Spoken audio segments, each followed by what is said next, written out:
Well, hello, White Sox fans, and welcome to another edition of White Sox Daily Live. My name is Ian Eskridge. I'm here with my co-host, the Danny Miller. How you doing, Danny? Doing well, man. You know, uh, got to spend a few days away from the job last week, and went and took a trip up to a lovely South Haven, Michigan, for a 24 hours lemons endurance season or endurance racing uh, race. So yeah, man, it was good. Good to be back out on the track after about a year and a half or so, close to 2 years hiatus after dealing with a bunch of car problems and you know spent some time with some of my bestest buds and got to drive around for hours and hours and hours at end. It was absolutely glorious, man. So, we put up a good showing after being bumped up in class for no specific reason other than they felt like it. So, we weren't pleased with that move, but it turns out that maybe they got it right because we had one of our best showings ever, and even after some technical difficulties, we got the car out on the track after about an hour of fighting with it, into the race first thing Saturday morning. But that's the thing when you race for 15 hours over a course of a weekend. It's endurance racing, so you get some chances to make up some time, and we did. So that was pretty awesome. How are you doing, man? I'm doing all right. Can't complain. You know, uh, just grinding away at this baseball season here for the boy, and that's pretty much about it. I can't complain about much anything, and everything's going fairly decent, other than this abomination of a White Sox team that I am blessed to watch. Um, it's just, White Sox are in game two of the Ranger series right now, for those of you that are listening in podcast form. And Keenan Middleton just gave up a couple of runs, and the score is now tied. And, there's one out in the seventh. Santos just got a force out at home, and um, it's just one thing after another. And we were talking about this off stream before this started. It's just it's nonstop. If you've got everybody on the team playing well, the guy that you bring in from the bullpen could have not given up a run in a month and a half. And if the game is on the line, that guy's going to give up some runs. I mean, clockwork. It's clockwork. I mean, this team seemingly finds new ways to lose on an almost nightly basis. It is extremely frustrating. And as positive as we have remained, and again, I'll say it, they're still not out of it in the division, but How sad is that? I, I mean, this is some of the most disgusting baseball that I have ever watched in my life. To be told, and again, we've talked about this over and over again ad nauseum. I feel like I'm just regurgitating the same garbage here, but we've been told for years that as of 2020, the championship window was starting to open, and now here we are in 2023, and it's just miserable season after miserable season, and I am beyond words at sometimes. It is just it's excruciating. Luckily, you're not, because we're doing a podcast and a stream. So the Yeah, fact that well, you are luckily not for without you, words. yeah, luckily for you, you don't have a co-host that has an off switch. So, Yeah. actually, I shouldn't say luckily because unfortunately, I do tend to step on you too. Yeah, it's all right. People told me I like to talk. Hey, I'm glad that you're not catatonic. That makes things work out a little bit better. Um, I'll do a little weekend in Bernie's impression. Here on the show. yeah. Um, so let's go ahead and talk about the last week or so here. Well, not week, I guess, but last 5 or 6 days here of White Sox baseball. I don't want I'll to talk say about this. most of it.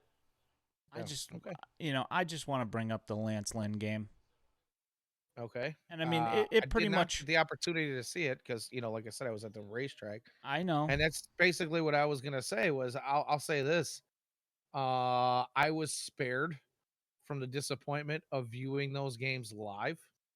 I did catch, a handful of tweets and highlights here and there, but it's a great thing about being in unincorporated South Haven, Michigan is Wi-Fi kind of sucks, and I only got sporadic service, if any, sometimes. So yeah, even the updates were a little slow. I mean, you were spared. What you missed was a an absolute dominant performance by Lance Lynn. And we've been I mean, I'm not going to sugarcoat it. We've been giving him the business as of late. Um he went out and I, I chopped up the strikeouts and posted them on our Twitter account. And his cutter and his curveball, everything was beautiful that day. I mean, so much more movement than we've been used to seeing all year long. Even when he's been, even when he's had a good night, this was above and beyond that. I mean, as evidenced by tying the White Sox team record of 16 strikeouts in a game. Yeah, And fantastic stuff. yeah, and I don't, the one thing I didn't check about that record, I'm almost positive that the guy that had the record threw a complete game to get that. Lance Lynn did not, and it's unfortunate that he did not complete the game with his 16 strikeouts. Gregory Santos manages to get out of that and leave the score even. Now, I have Yeah. absolutely zero faith in the offense whatsoever to score any runs, but they are tied going into the bottom of the seventh. So Lance Lynn looked wonderful, which is a change from what we've been seeing. But then he leaves the game, and Reynaldo Lopez comes in, and Who's been pretty good most of the season, by the way. yeah, for the most part. And Reynaldo just let the floodgates open, and couldn't. Again, with it doesn't matter what the guy has done all year long, and the fact that Reynaldo, he has had his issues, yes, but he's had some Yeah. decent outings as well, but not so much lately. That's part of the problem here, But Pedro puts him in a very high leverage spot, and he gives away the farm. And the White Sox end up losing 5-1. Absolutely zero run support. The White Sox, while watching this, apparently they got lulled to sleep just like the Mariners offense did, because they only had 6 hits in the game and managed to claw 1 run. I mean, you can credit the pitching for the Mariners all you want, but I mean, we've had this conversation, over the last year and you know year and a quarter probably.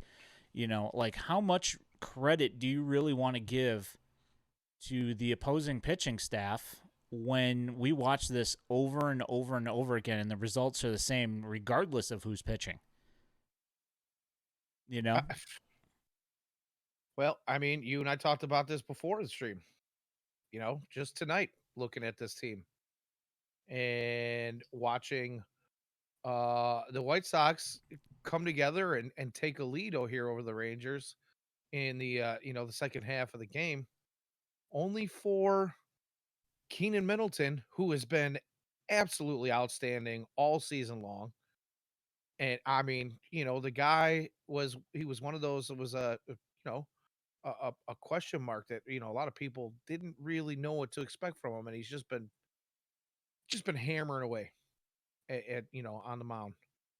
and you said it Let's yourself. You you're know, you sugarcoating that because in reality, most people when they saw the Keenan Middleton signing were like, who? "What year is it? Right, Why are they signing this guy?" right, And the guy has done nothing but, pretty much nothing but spin shutout innings right. since he's been brought here. And you broke it down in a tweet, and it was like clockwork again. You bring in the guy who has been absolutely lights out on fire, and he falls apart. And he loads the bases, and he gives up a bunch of runs. And, well, 2 runs anyway. But and then leaves the game with a bunch of guys on base for somebody else to clean up his mess. And it's unbelievable how we go back to the Lance Lynn game. It's unbelievable how the exact same thing happened there. The exact same thing happened last weekend against the Marlins, where the Sox are going into the late innings with a lead, and you get guys that come in out of the bullpen and absolutely implode, i.e., Aaron Bummer. You know, it Kendall Graveman, it's happened to him recently, who's been lights out. Joe Kelly, who there's I think it was Jake Huda or somebody recently broke it down. Joe Kelly's numbers, per inning, his appearances, by inning, and it's kind of safe to say that he probably shouldn't be saving or setting up. His Yeah, numbers no, and he are says he and doesn't above, like closing either. So but the point still remains. You bring these guys in who have been pretty good in most in the right situations, and the Sox are just gonna flounder. It's mind-boggling. yep, They just can't get all facets of the game working at the same time. And when they figure out one that's been really good, falls apart. yep. I'm just gonna throw this out there.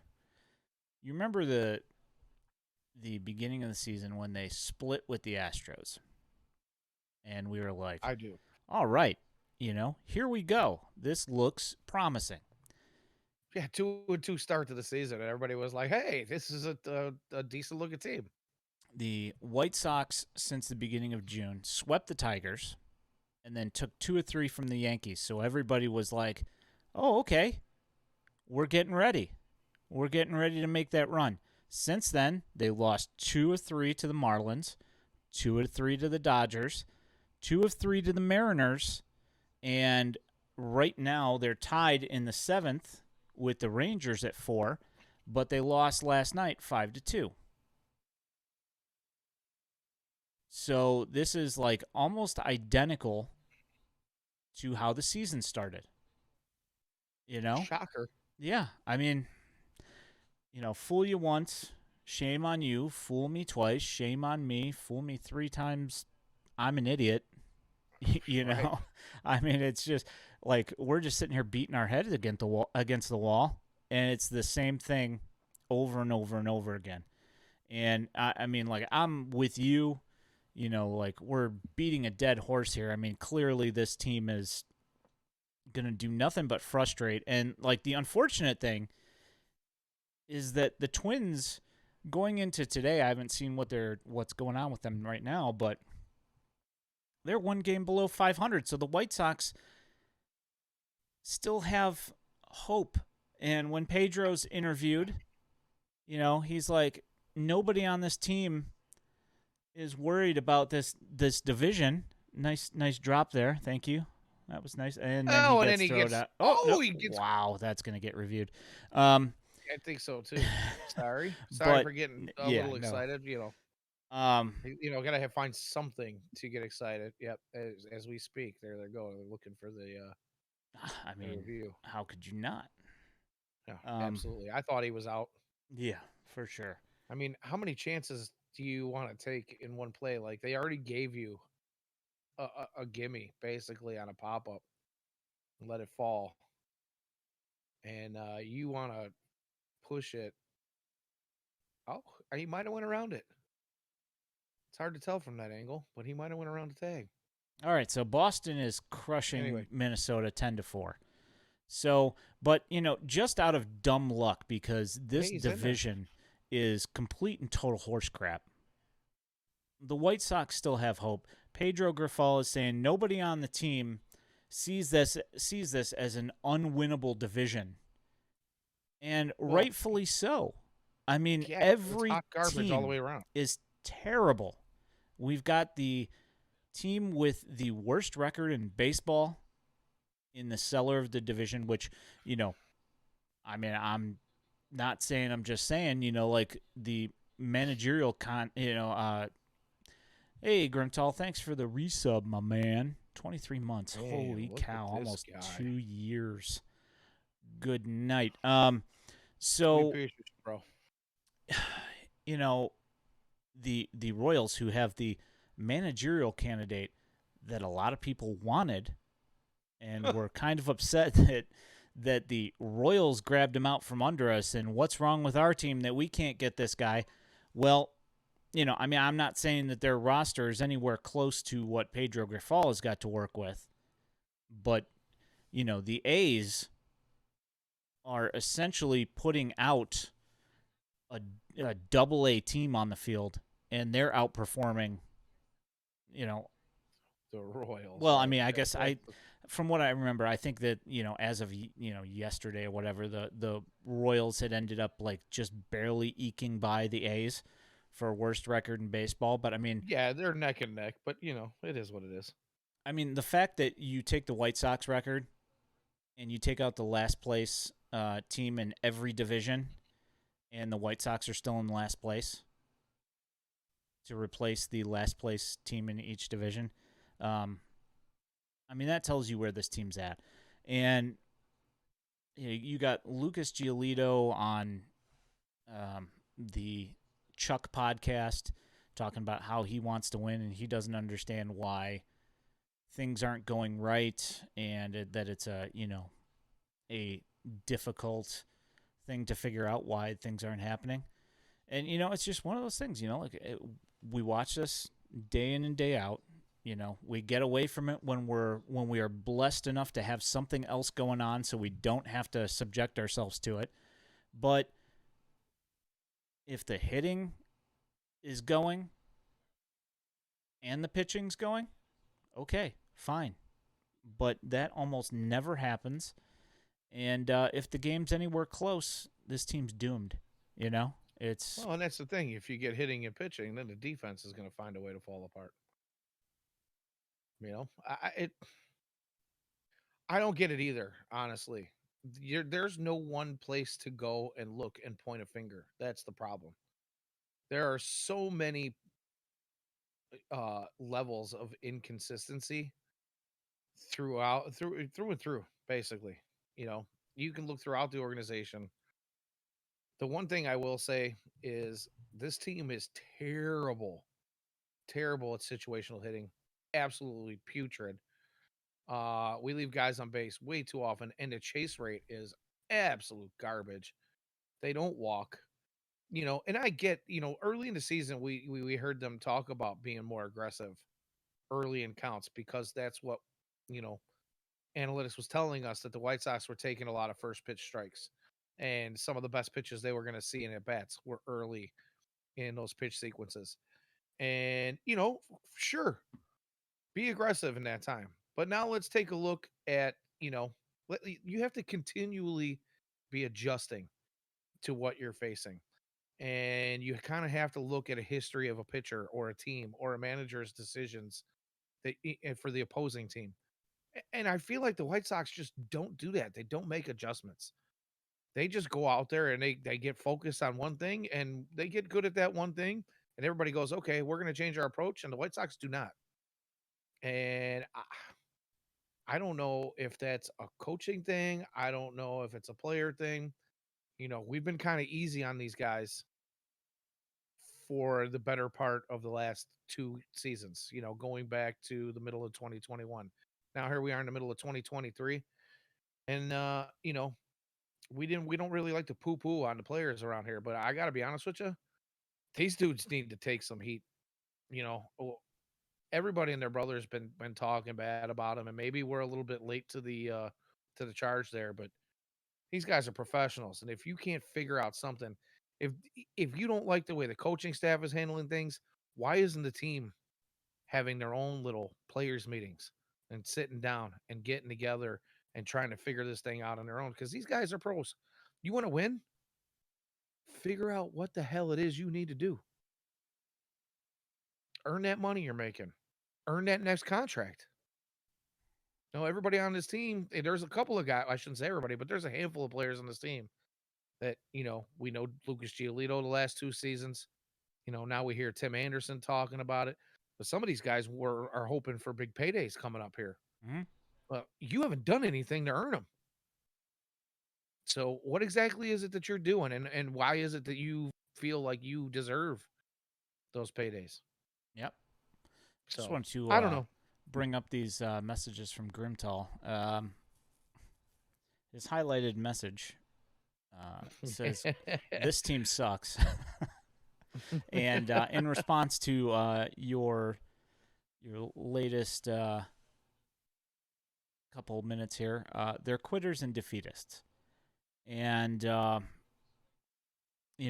can't necessarily disagree.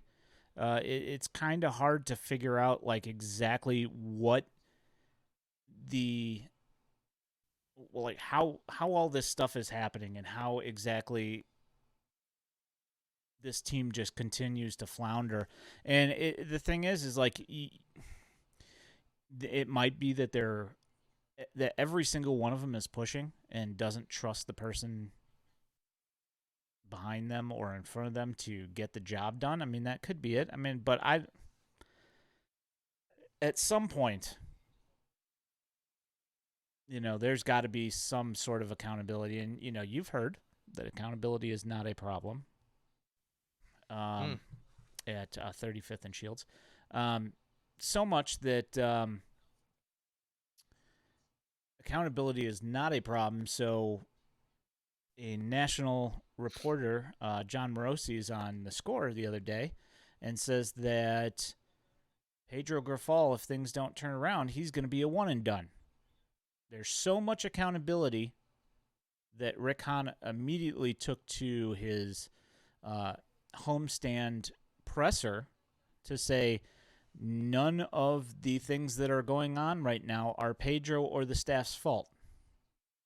And that he is absolutely not in, there's no way he's going to lose his job. So there is that. And I'm with him personally. Like, I don't think that the problem here with this team, I don't think the problem with the team is Pedro. I don't think so either. But that being the case, whose fault is it? Because it has to be either the players, and you have to do something about that and change some things up, or you have to look in the mirror if you're in the front office and say, this is my fault. And, in the press conference, he said, if you want to blame me, go ahead and blame me, but it's not on Pedro. Well, I'll be honest with you. Well, you know what? Before I bring this up, let me rewind a little bit here. You bring up the John Morosi tweet or quote or whatever it is about Pedro and Rick Hahn coming to his defense.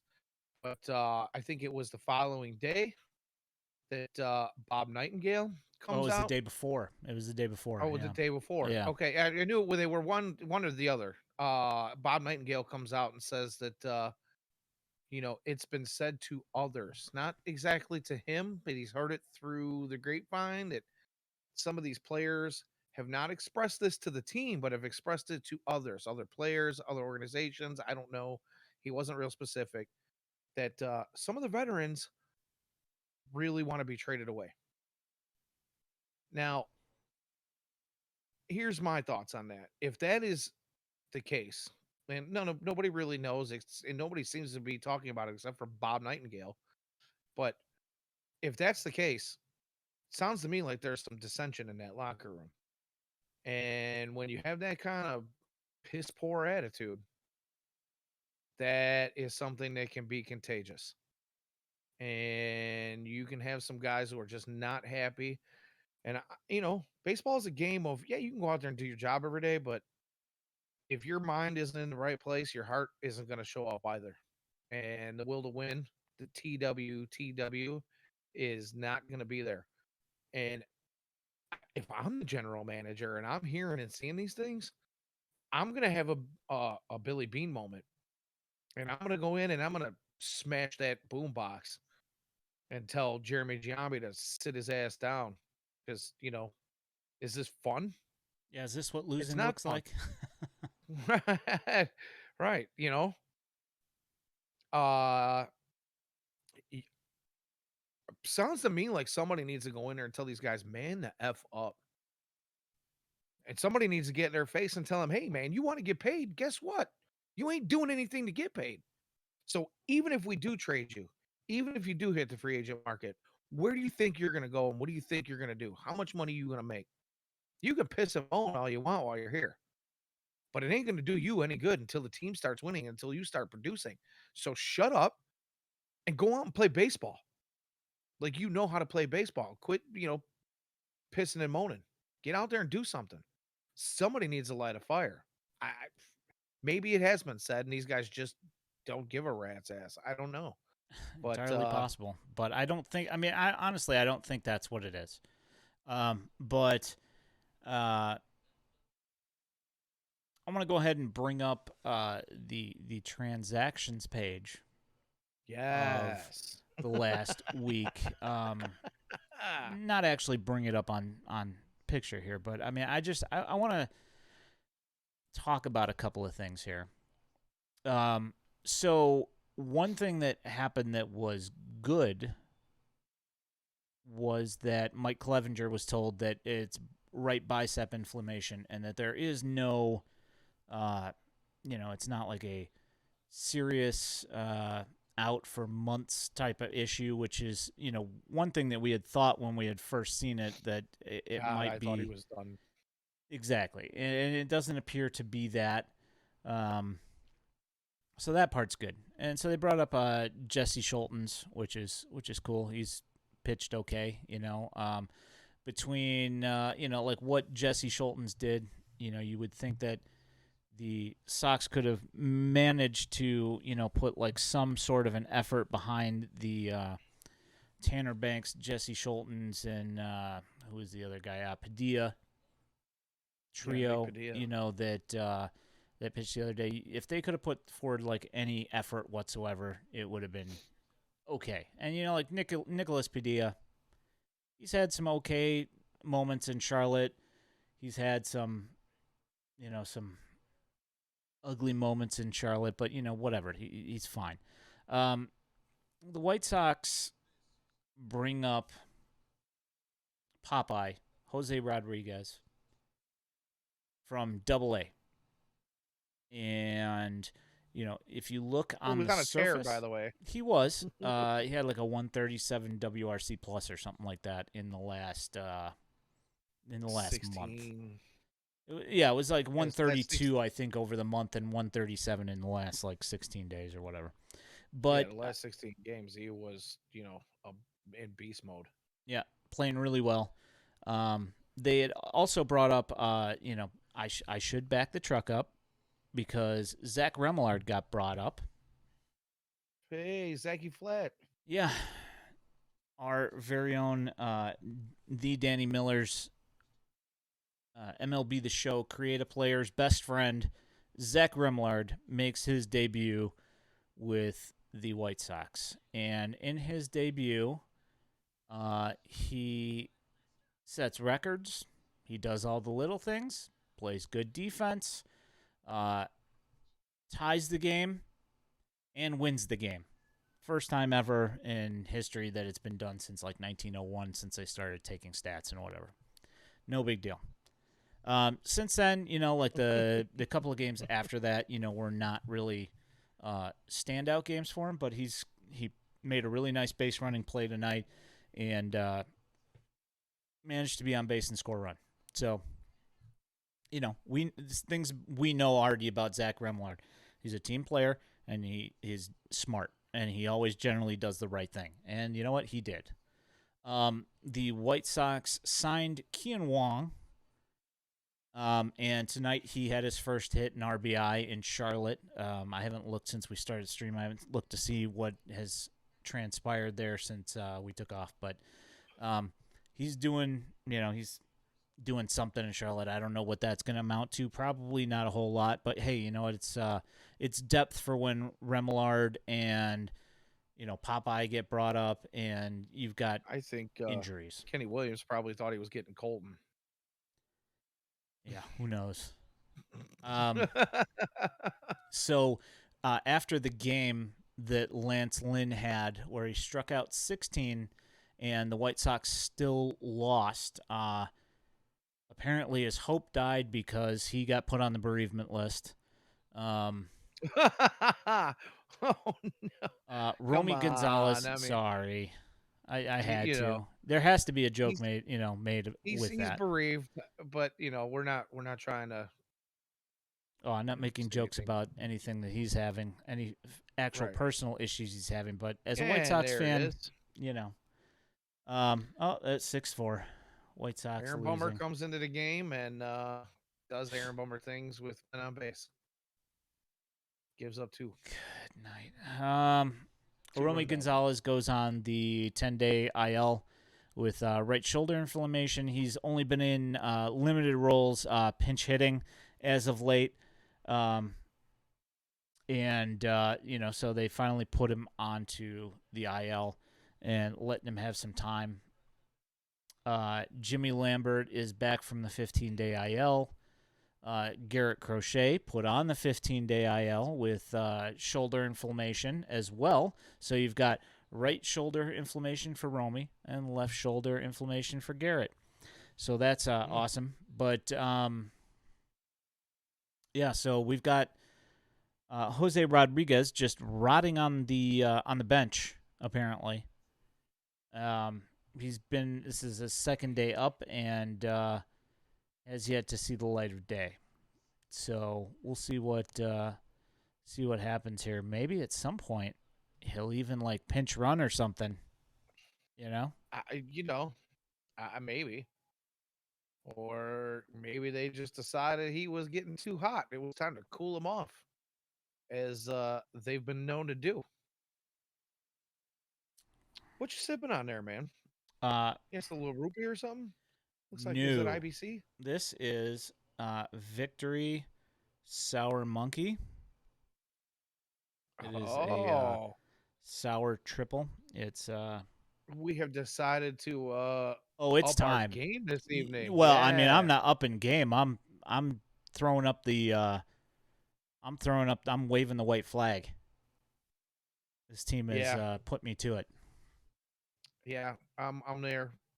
I am not partaking this evening only because of the state of affairs for my just life in general the last 4 or 5 days. I'm exhausted and really I don't think I'll make it through the stream if I have a cocktail. But yeah, let's just say that I'm with you, man. I could find myself fall down drunk watching this team on a fairly regular basis. Yeah. Said you're gonna drive me to drinking if you don't stop driving that hot rod Lincoln. Yeah, no, it's been pretty brutal, man. Earlier today, our very own Logan Hard in the group chat said, "Hey, good luck with the stream tonight." He's like, "This is like got to be the most difficult thing to do a podcast on at this point." And I was like, "We've been there for over a year at this point." Yeah. I mean, I'm glad he recognizes our struggles to try to put together some kind of quality content here. But I mean, to be honest, man, as a White Sox fan first, and a podcaster and streamer second, uh, it's been difficult. You know, we've talked about this before, where this is kind of just a form of therapy for the two of us out here, venting our frustrations. But in reality, we've always kind of tried to keep it light and on the positive side. Yeah, That's the most difficult part of doing this. I mean, yeah, of this year course, it is. we we say our piece, but we try to do it in a politically correct way. And I'll be honest with you, I'm done biting my tongue. They suck, plain and simple. They're hot garbage. The entire organization, the team. We can. And it's not just the baseball product on the field. It's the organization as a whole. The stadium experience is the worst I've had in years, and I've been to a handful of games this year, and I'm like, do I even? I have 6 more tickets that I need to use before the end of the season. I just can't. I'm like, do I really want to waste the time? Because I almost feel like that's how it is. It's not all that enjoyable to be at the stadium for me lately. You got to fight lines to get in just to get in on time. You get in there, and half the concession stands are either closed or out of stuff, or they're telling you come back later because the food is frozen. I mean, literally, I was told the food's frozen. We have to thaw it before we can fix it, and then that stand never makes it open. You know, um, and I'm not talking about just on giveaway days here. I'm talking about we went to a game on a family Sunday where you would think, okay, family Sundays usually generate a pretty decent crowd. You'd think you would be prepared with the staff and the concessions and getting things in order. You're talking about the future fans of your ball club when these folks are bringing their children to family Sunday. Nope, no preparedness whatsoever. Just total garbage. Security lines suck. Concession stands are closed. Giveaways are they're running out of the giveaways for checking into the ballpark. It's and it's they're changing the tailgate rules, which was one of the things that really got me was that was one of the big things that distinguishes the north side from the south side is there's no tailgating experience at the north side. They've got a neighborhood full of bars within steps of the gates of the field, and tailgating has always been one of the big things that has made the White Sox experience a pleasant one. And they're doing everything they can to kind of take away from that as well too. So as a fan, it's difficult from the minute I even decide that I'm going to go to a specific game, you know. And then when you do get there and you deal with all that stuff, and then you watch Michael Kopech give up 7 home runs in the home opener, and you watch the team give up 10 runs in one inning, and I was at both of those games, unfortunately. You know, I'm sorry, man. I'm done pulling punches. Yep. Figure it out. This is a horribly run organization and a bunch of baseball players that don't seem to care enough to get it all together. I mean, even the Sorry, not ones that sorry. do. I mean, let's talk about our guy here who just struck out Jake Berger. His last 10 games, not I'm including sorry. tonight. Go ahead. I'm sorry. I'm laughing at Grimtall says in the chat. Did White Sox Daily sign James Fegan yet? Hey, I'd like to extend an open invitation if James Fegan wants to come and write for White Sox Daily. We've got all sorts of open stuff for you. Yeah, we need to get some of that copy going. Oh man, that guy can. That's one thing that guy can do is churn out copy. Absolutely. So in Jake Berger's last 10 games, 40 at bats. Jake Berger is hitting 150. Yeah. He's got 6 hits, 3 of which are home runs, 1 single and 2 doubles. He's got 1 walk and 20 strikeouts. Yeah, he's pressing. He wants to put everything on his shoulders. I mean, I guess, but he's got a 60 WRC plus. Yeah, I mean, that's bad. Regardless of whether you're pressing. I mean, obviously he's slumping. But his season long numbers aren't really, there's what he's hitting before today. He's at 236, 292, 445. Oh no, sorry. Yeah, 239, 287, 572. So his slugging is what's keeping him above water. Really.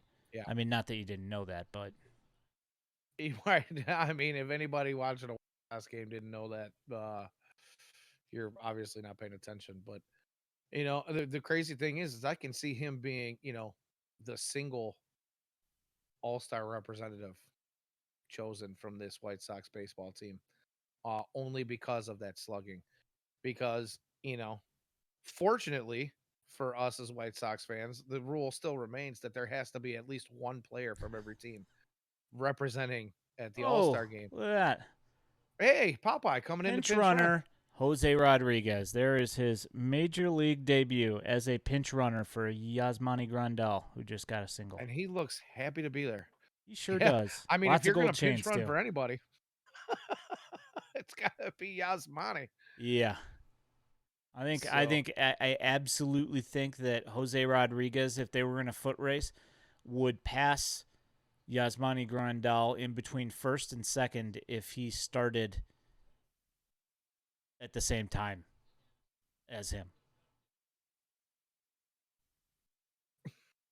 it's, Oh, yikes. Tim Anderson, pinch hitting. 0 for 3 with a K career pinch hitting. Well, let's see how this works out. This might be the most brilliant stroke of genius of all time. He could also roll over and hit it to third base. We'll see. We're waiting with anticipation. Yeah. Yeah. Sure. Something needs to jumpstart this guy because he's been fairly terrible. And like the thing is, like, like we already had our TA pylon Rant. party,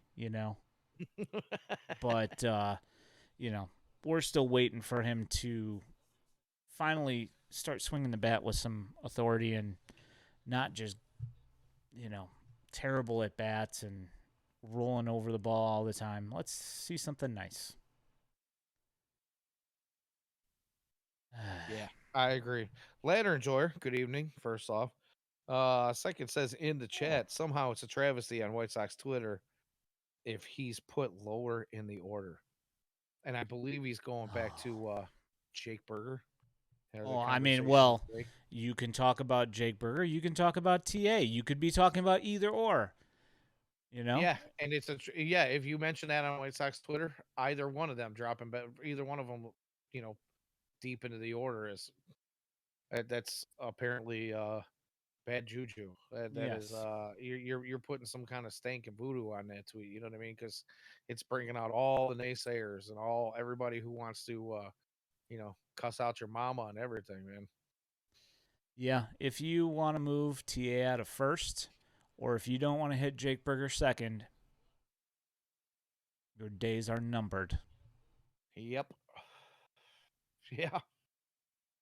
Yeah, it's unbelievable. But then again, my thought is who do you put in those spots? None of them are really doing anything. It doesn't matter. You can.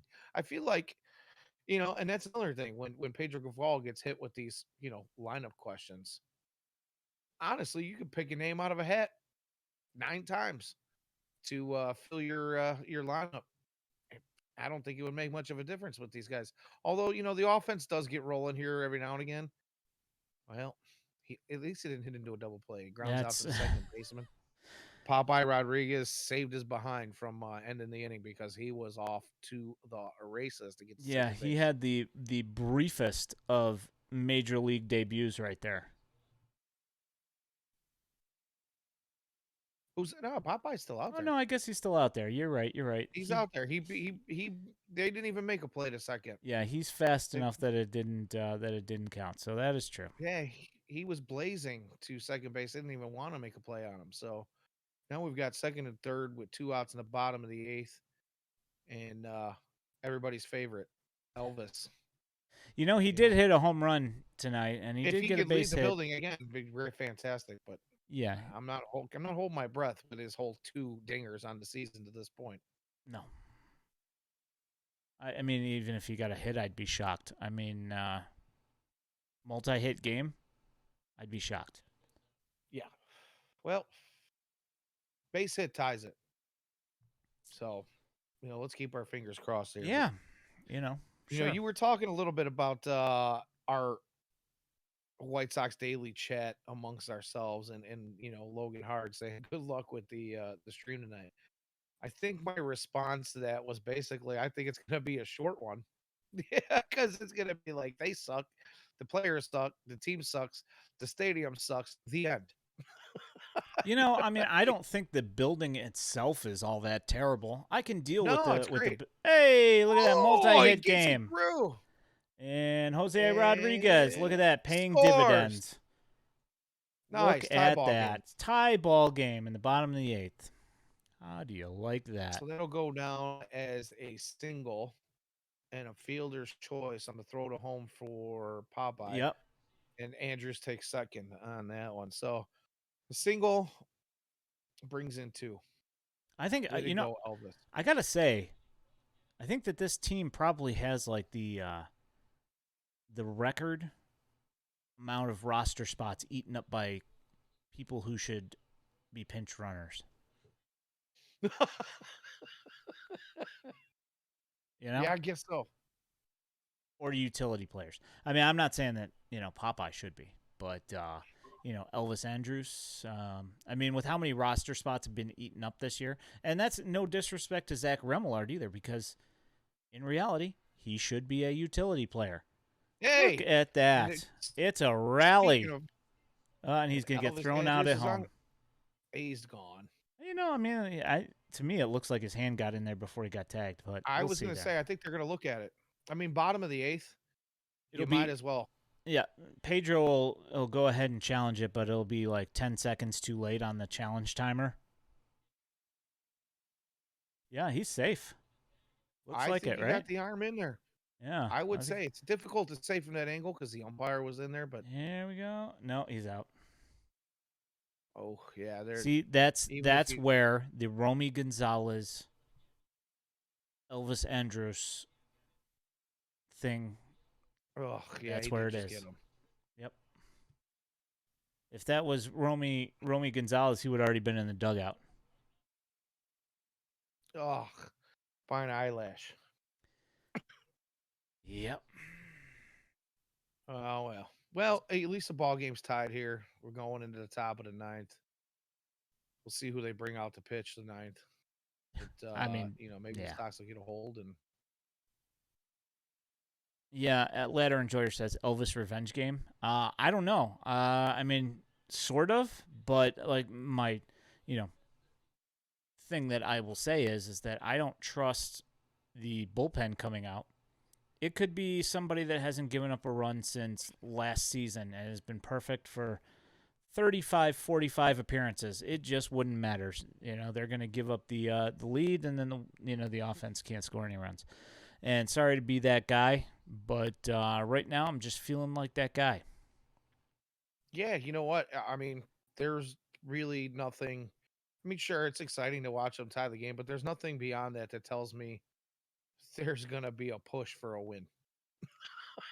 I mean, I'm just saying, I guess that we should wait till 81 games, but I think that a 100% polarized switch, a polarity switch of going from being the positive, trying to be the overly positive guys, we should be the overly negative guys for the last 81 games of the season. Yeah, I don't think I can wait that long. I honestly don't think I can wait to 81 games. I mean, we're creeping up on it here, but I'm pretty much there at this point now. So, yeah, screw that. They suck. They're pretty terrible. They absolutely suck. Like I said early in the stream here, they find new ways to lose games all the time. Hey, they scored. The challenge got overturned. How? Hashtag LOL. Wowzers. This is the moment that turns the season Wow. around. Yep. This is it. You were here.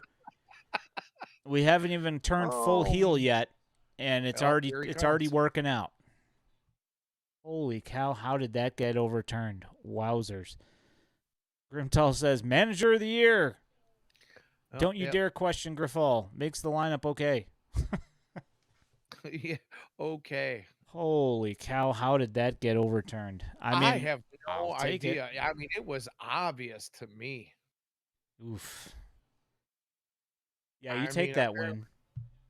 apparently that's one of those camera angles that New York has that we don't. Bruce Bochy's going to lose his mind. Holy Oh, cow. yeah, Wow. he's gotten the toss, and now he's still standing there. They're trying to Get your explain him. money's worth. But I mean, I did do a little lip oh, yeah, reading you there, don't want to do and that right I now. cannot repeat that Yeah. on stream. But yeah, I mean, they're all watching it on the big screen, and since that scoreboard has been replaced a few years back now, it's quite a large screen, and I think they got a pretty good look. I They're mean, all besides themselves. yeah, I don't know. I have no idea how that got overturned, but, you know, here we go. I mean, in real time, I thought, yeah, challenge it. But after watching the replay, I was like, oh no, oh no. And then they call him safe. You know what? I'll take being wrong every now and again, man. The season is saved. We're going to the World Series. It's funny how that happens, right? Because I'm waiting to see White Sox Twitter this evening because how Oof. many times has it happened? After the 10-run game, the 10-run inning game, it was the following series where the White Sox come out and they win a series, and then they get a series sweep and they win another series, and it was like 4 series in a row where they won the series, and everybody was like, "This is it! That was the moment."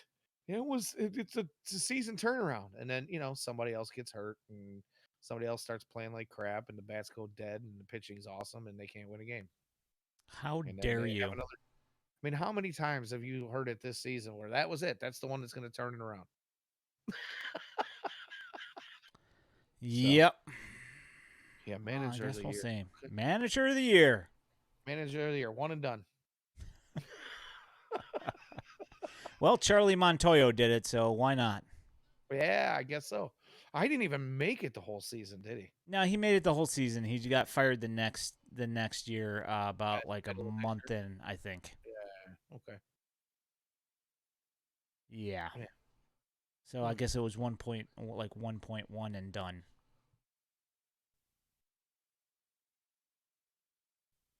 Well, I'll tell you, it's been an interesting chat to say the least. Yeah. The funny thing is I come into this thing blind. I don't know what you're going to bring up. I missed 4 games, 4 nights of baseball, and the funny thing is I still am not without things to talk about. I mean, like you see the highlights. You've heard people complaining regardless of whether you had internet. You came back. If you were Oh, I doing know.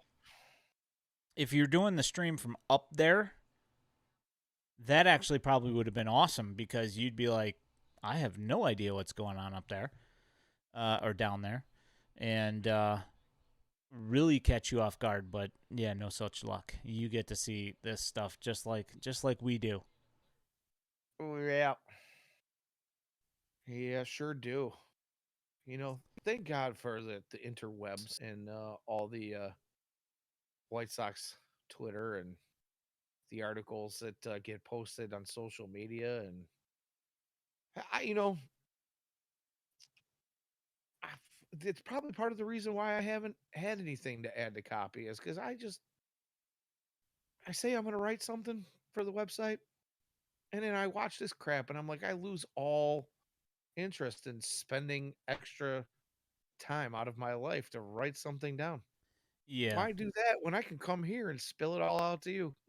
yeah. I mean, generally, like the awful play by the team will sap any kind of motivation. At least for me, it saps any kind of motivation out of like trying to write something. Um, it's just like the biggest buzzkill.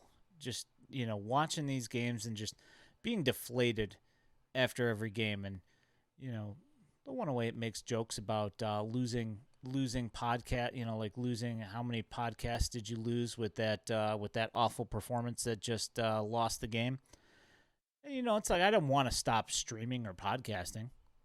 No, I still absolutely not. enjoy doing that. I just certainly don't want to take the time to write it out about why I'm disappointed. Well, yeah, because I actually have to think. Oh, Oh man, that was almost home run number 2. That's one thing yeah, we also didn't celebrate on here yet. Andrew Benintendi's first yes. home run. What a Let's talk about that. triumph.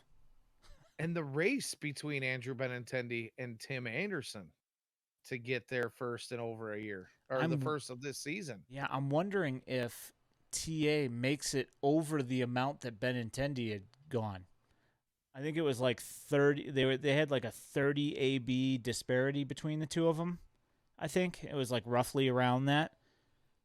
I wouldn't be shocked if TA makes it to Benintendi's number, which I think was around like 240 something, 250 something.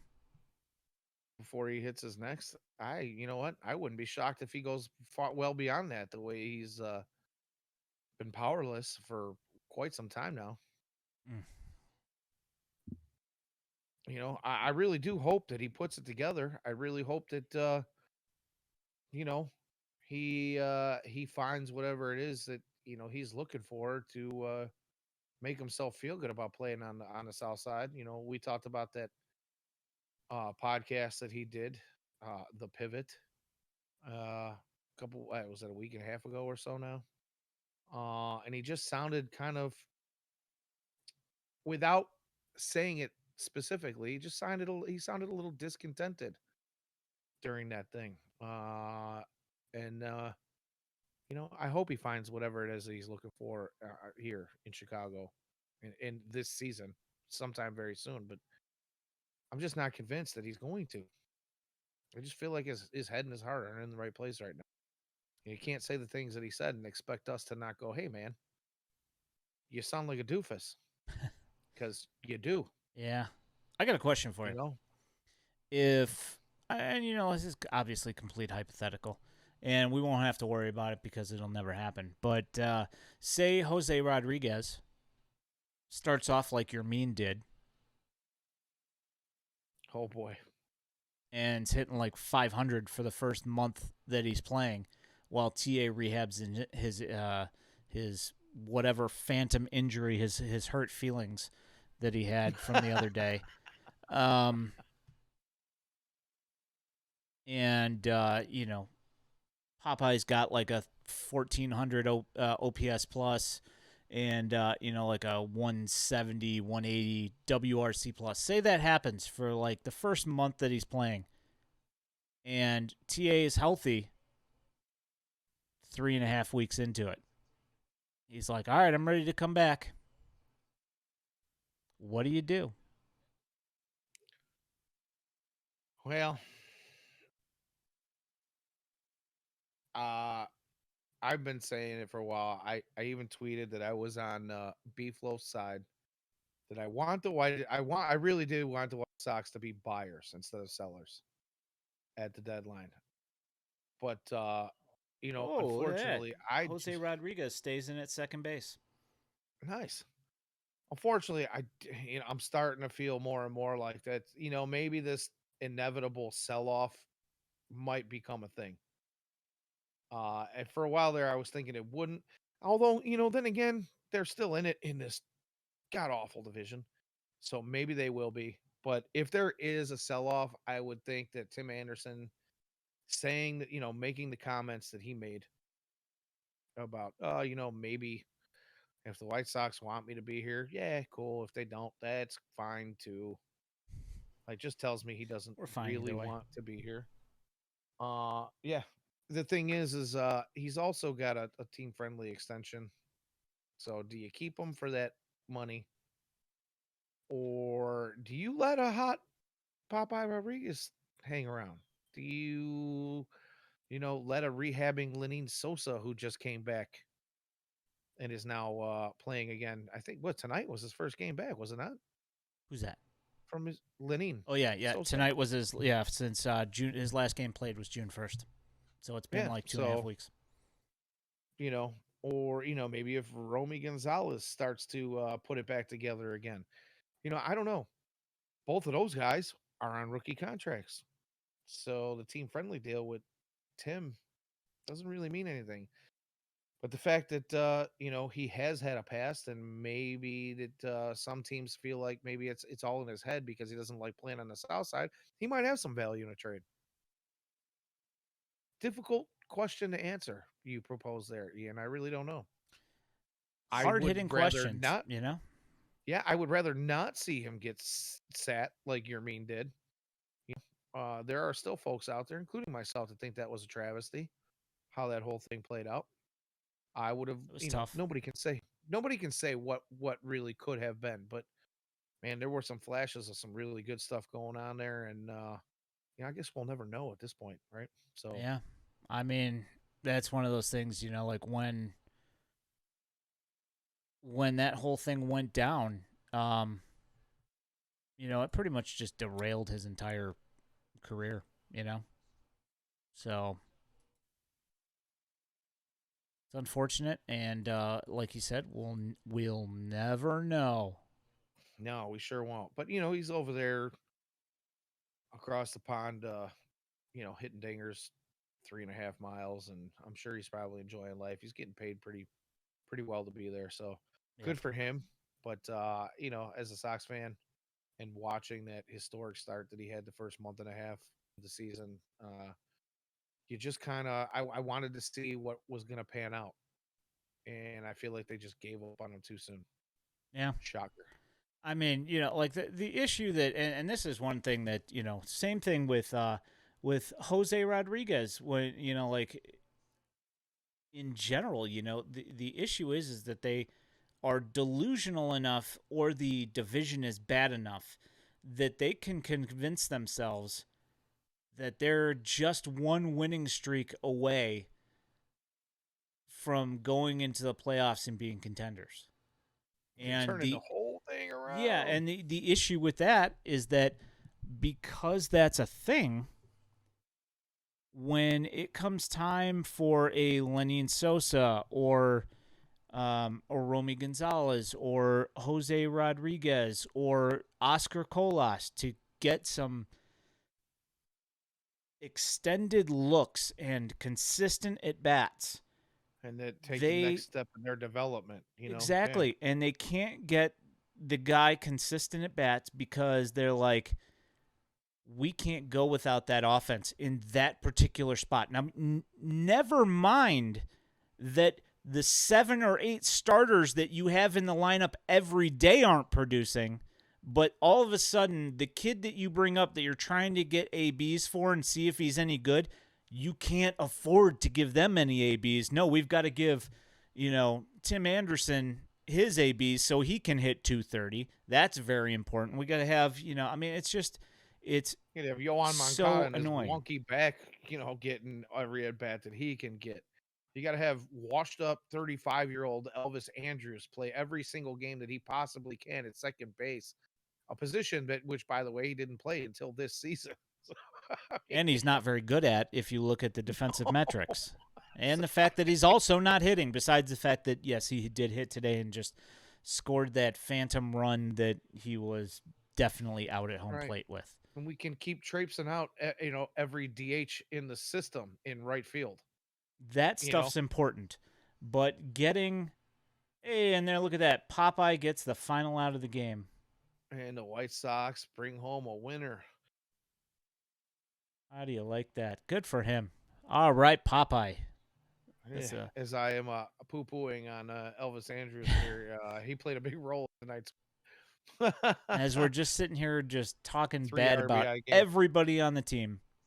Congratulations, Popeye. Congratulations, Zach Remillard. You also did something awesome in this game. You know, and I have to say, this is one thing that I had brought up on Twitter in a conversation with people. Is just how awesome is it to have guys that are fundamentally sound and look like they enjoy playing baseball and that they want to be there. Yeah, all smiles from these guys, Amazing. enjoying their moment. You know, Jose Rodriguez comes into a game where it's late in the game and you're down 2 runs, and he's just happy to be making his MLB debut. He doesn't care that it's a losing effort. Just happy to be Hey, here, they and I'm won. gonna go out They there. won. I'm gonna go out there and run my ass off to try to get this win. And they Uh, did, and they won. See now, They won. when Grimtall's talking about quitters and defeatists, that's exactly what he's talking about, Danny. You are a defeatist. Losing effort. Get out of here. Game of the year, Grimtall says. That's Well, what I'm at, saying. at the point of when he came in, tie ball, or no, actually they were down 2. I'm sorry. Trade That's what him I for a meant. veteran. Grimtall says trade him for a veteran. And Juki Holic says Zach Greinke. Good night.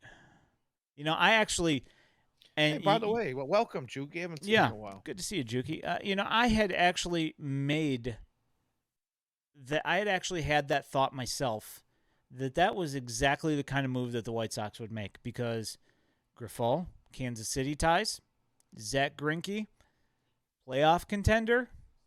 I could completely see the White Sox doing something like that and just trying to run it back and giving away like some piece that doesn't seem like it would be anything. And of course, 5 years down the road, it would be some 18-year-old that they would trade, and he would end up being, I don't know, at least a serviceable piece on their team that would annoy White Sox fans for several years. Yeah, but why would the White Sox want a lefty starter? Yeah, they apparently don't believe in lefty starters anymore. So Oh, so Juki Holic says Bo Jackson went to the Sox and was great there also. I wouldn't say that. I mean, defeated is my middle name. He don't says get me that's wrong. hilarious. I enjoyed Bo's time with the White Sox, but if you look at his numbers weren't really all that spectacular. I mean, he was a shell of his No. former self, lost a bunch of his speed, um, so he wasn't all that great. And he did make one great throw. I will give him that. Cool And he laser did, beam. he hit some pretty decent.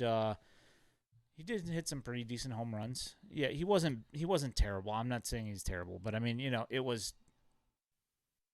I wish that he was Kansas City Royals Bo Jackson. I mean, heck, I even wish he was Los Angeles Raiders Bo Jackson and watch him run over some catchers. That would have been fun. Yeah, visions of Ray Fosse dancing through my head. Uh yeah, no, I think Bo Jackson was fun to watch while he was here. Don't again, I'm with you on that, but it wasn't the most illustrious of baseball appearances. No. He did some better things in some other organizations. And as Grimtall points out, that team was garbage Yep. when Bo was here. He was here to sell tickets. It was his main job as a White Sox player. And that kind of brings to mind like what are these other guys that came around, like the Albert Bell signing. Everybody talks about, oh, it was the biggest deal in White Sox history at the time. It was the largest deal in MLB baseball at the time, or It whatever it was. was. Yeah, it was. And they hung on to him for an entire season. But I mean, he had a great year that year. Why they let him go, I have no idea. Other than the fact that, hey, we just don't want to pay you that money that we That signed you was to. But exactly it. He didn't feel like he paying him earned anymore. every dollar. I'll He say that. absolutely I mean, did. he had a fantastic season. Yep. Fantastic season. And everybody who watched the White Sox was like, yeah, no, are you kidding me? He's gone already? Yeah, Yep. it's like the White Soxiest of White Soxy things. Yeah. And here we are, how many years later, talking about the same kind of organizational moves. It's oh, anywho, I feel Yep. like we have just gone off the rails this last half hour of Yeah, the it's fine. Freeman podcast. It's totally fine. Um, But I'm glad that the chat seems to be having a good time. You yeah, guys are no, keeping and us. hey, they got it. We got a White Sox winner. Um, We did. managed a White Sox winner. Um, somehow I seem to, as I'm sitting here looking at Bo Jackson's numbers, I just wanted to re acquaint myself Canseco. with the White Sox numbers for Bo Jackson. 107 OPS plus in Yeah. 91. Um, nothing in 92, and then in 93 he had a 94 OPS plus. He did hit a few home runs. But one thing I don't, I completely spaced this. It must have just been because of this time period in my life that it was 1994 and I had graduated. So probably like the second half of 1994, just because of going into the workforce and all that stuff and doing all that stuff, that I completely forgot he played for the Angels for the last half of season of his career, or Oh, his see, I did last too. season. His last season. Sorry. But again, same reason. 1994, I graduated high school, and a month later, I was in boot camp for the United States Navy. So I do remember, we would get Sunday papers every now and again. We'd get updates, or they'd let us turn on a radio. And me being the guy in my company from Chicago while I'm in boot camp up at right here at Great Lakes, you know, and they kind of made me the guy that was in charge of the radio and finding the right radio stations and getting updates on the season and how the White Sox were rolling. You know, I did forget that he was with the Angels. Especially with the strike shortened season or Yeah, and it or was the the work strike, stoppage. and the guy had a 117 OPS plus that year. So he was better than he had been with the White Sox. I mean, granted, it was only half the year, but then he retired. So that's kind of Yeah, interesting. yeah, definitely. Yeah, Definitely. And the chat's going on and on about Jose Jose Canseco's Canseco. stop here in Chicago. What? Woof. That's it. You know He what? We need to have just one pod just talking about like all those just weird, terrible White Sox beyond signings. beyond their prime Yeah. superstars that Ken were Griffey superstars somewhere Jr., else. Ruben Sierra, Jose Canseco, Bo Jackson. We just that You can seems go like a on and on with great those, one to man, real have. honestly. I mean, they give us plenty of ammunition. I mean, let's be honest. I mean, they've signed so many of those guys that we would have absolutely no shortage of guys to. Oh, Ellis Burks, good one. Alice Burks. Yeah, maybe you know Yeah, what? We'll plan on doing that. Maybe next week. soon. That sounds like Yeah. a good one to do. So I think it would be a lot of fun actually. Chris Sabo. Um, Ooh, at Daily yeah. White Sox on Twitter. He had a much tougher time uh in his life after Well, baseball. luckily for him, he had some sweet protective glasses. Um, Oh, the best, man. WhiteSoxDaily.substack.com. We have a Facebook page. We have a YouTube page. You will find this in uh, the video stream portion of this. You will find that on the YouTubes.